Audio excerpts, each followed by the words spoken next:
You are welcome to this particular period once more. It is a pleasure getting across to you through this particular medium. Please get all the necessary material that will support you, that will enable you to put down some things in the course of this particular class. We are looking at Introduction to Commerce, and it is a topic, an introductory topic to commerce. Before we go ahead and look at it, so we'll be looking at the learning objective. And what are the learning objectives? The learning objectives include 1. At the end of this lesson, you should be able to give the meaning of commerce. 2. Discuss the components of commerce. 3. Mention 5 functions of commerce. 4. List and discuss 5 factors that delayed its development in Nigeria. That is the factors that delayed the development of commercial activities in Nigeria. And lastly, list and explain 5 factors that contribute to the growth of commercial activities. Commercial activities actually take place within our environment from time to time and on a daily basis. We are involved in either enjoying or in rendering commercial services, and we equally enjoy commercial services.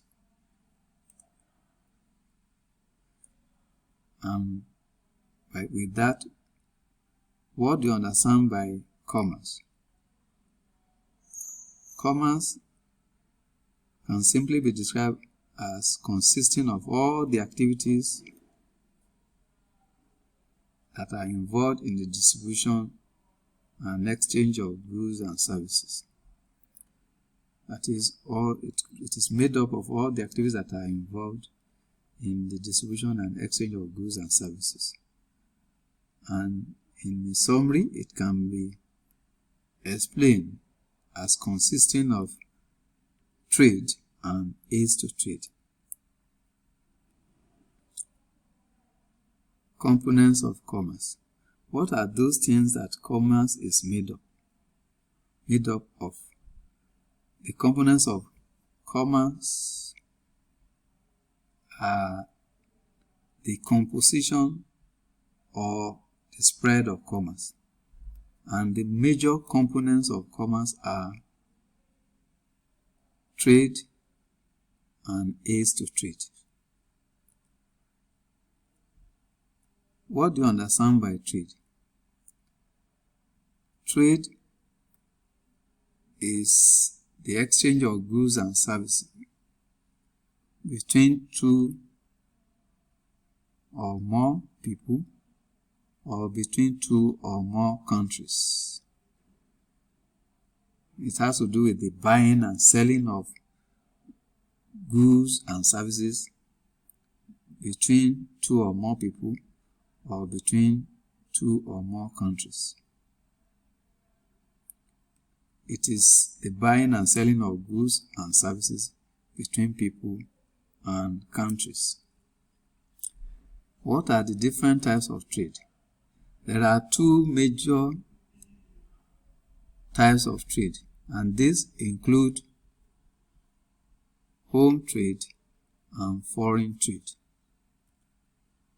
What do you understand by home trade? According to its name, home trade is the trade that is carried out within a particular country. In other words, it is a trade that does not go outside the borders or boundaries of a country. And that's the reason why it is referred to as home trade. It is subdivided into wholesale trade, and retail trade. What are the features of home trade? That is, the trade that is within the boundaries or borders of a country. So what are some of its features? So one of its features or characteristics include: 1, it is a trade that is within, or that is carried out within, the borders or boundaries of a country. 2, it requires local currency as a medium of exchange. 3, distance to be covered is lesser or smaller in this case. 4, risk is also reduced, and the cost involvement is also smaller because the distance to be covered is lesser in this case.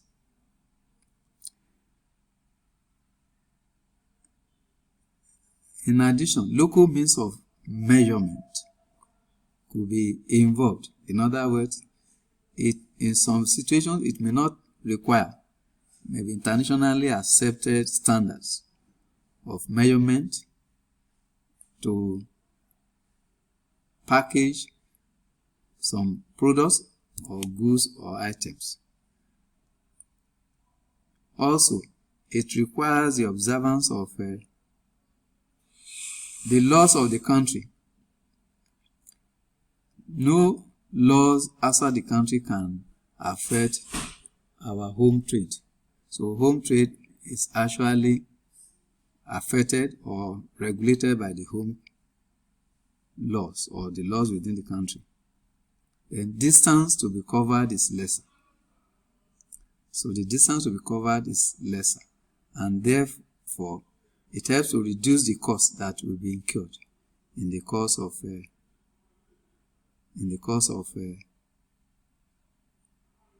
exchanging goods and services.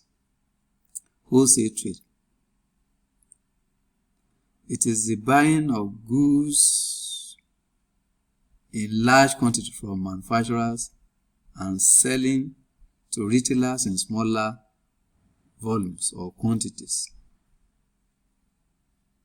So those people that are wholesalers, so they buy large quantity from manufacturers and sell to those people that are retailers in smaller units of quantities. Retail trade, on the other hand, so it is the buying of goods in smaller quantity from wholesalers and selling to customers in units. Those that are the retailers, so they buy in smaller quantity or units from smaller quantity of volumes from wholesalers and then sell to customers in units. Foreign trade.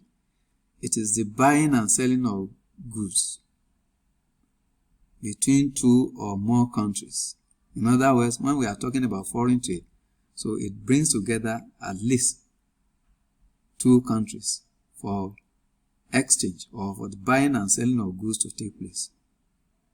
And its characteristics or features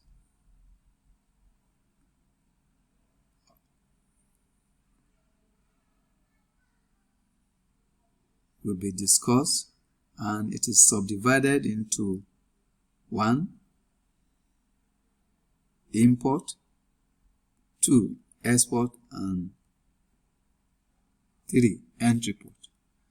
And what are some of its features? The features include: 1, it is the buying and selling of goods between two or more countries. In other words, this type of trade extends beyond the borders of each of these countries that are involved. And that's the reason why it is referred to as foreign trade. 2, it involves two or more countries. 3, foreign currencies are in use as medium of exchange. Then the distance that is involved in this type of trade is longer or higher than what is obtainable in home trade. Then the risk that may be involved also is higher, as the distance to be covered in moving goods is far greater than what is obtainable in home trade. In addition, it requires more legal restrictions and adherence. So a lot of laws will come to play in foreign trade. That is, the laws of the different countries that are involved must be taken into consideration in the course of trying to exchange goods and services. Furthermore, it requires keeping to international standards and measurement. For every product, there is an internationally accepted standard across different countries. That is, a product like a tablet soap that is produced in Nigeria and which is intended to be sold to another country nearby, so must have been able to meet the international standard of such a tablet soap before it can be sold to that particular country. Cost involvement is higher. That is, the cost in moving such items from one country to another or among two or more countries will definitely be higher than when it is just the movement within a country. It requires more legal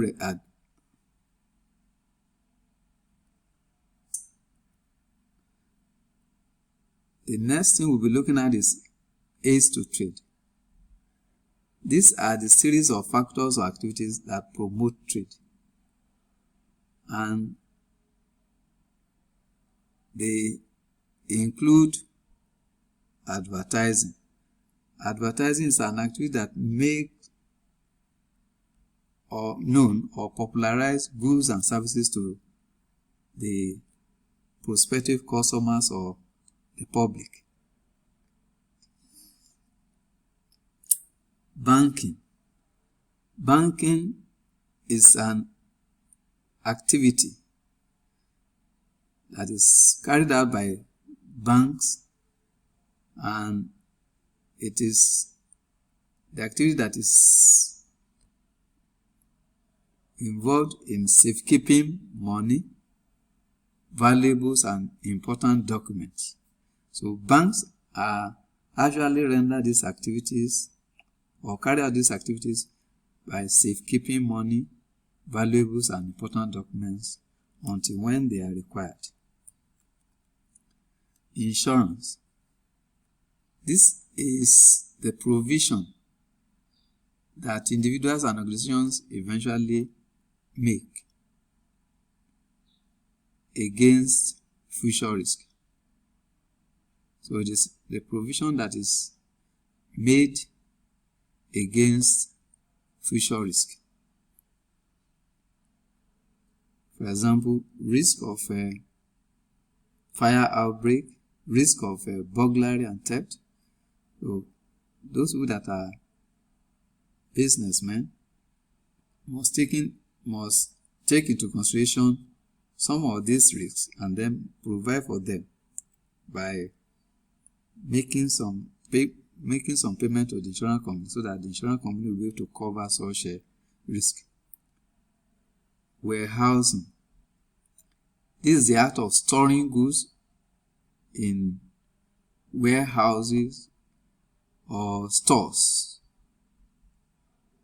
ahead of the time that they are required or needed in the market. That is, when products or goods are produced in large quantities, so they are eventually kept until when they are required in the market, so that such goods will not flood the market, and it will indirectly affect the price of such goods. Transportation. This is the movement of goods, people, and services from one place to another. So this also is another aid to trade.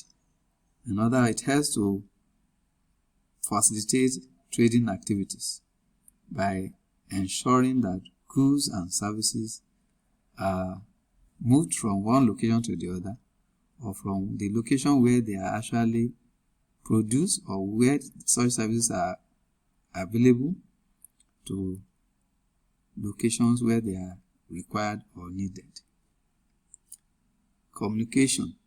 This is an activity that is concerned with passing information from one person or place to another, or from one person to another. Tourism.